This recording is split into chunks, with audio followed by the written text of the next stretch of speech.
Given the new era that we're in, more and more aid funding flowing locally, more and more focus on local solutions, how can that local NGO, that executive at a small local development consulting company, how can they better position themselves to work with you?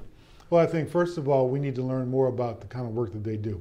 Okay. And they need to learn more about RTI. And so as a matter of fact, one of the key objectives of being with DevEx in Manila and subsequently in Nairobi is to make sure we have the opportunity to meet with a wide range of NGOs and institutions working in the sectors that are important to us in terms of our work.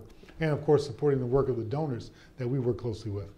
So number one, to find out what kind of work they do, to have a sense of the leadership of the organization, what their goals are in terms of current work, in terms of their goals.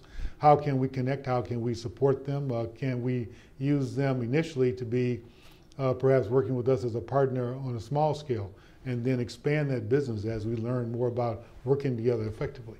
That's great, and we're going to be talking at this conference obviously a lot about the Philippines in terms of Mindanao peace process and what that means for development in the region, the Super Typhoon Haiyan and the recovery and reconstruction effort that's going to take place after that. But we're also going to look at the whole of Asia, and I'm just curious, you've talked a lot about the Philippines and Indonesia, two places RTI works a lot.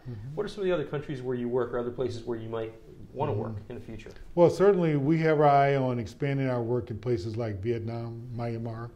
We want to continue to do our work in Thailand, in India. So we have our eyes set on targets in other countries. Right now, of course, we have such a broad portfolio in Indonesia and in the Philippines that we want to do the best possible job we can there of implementing our programs. But we certainly have aspirations for expanding. And of course, one cannot ignore the importance of China.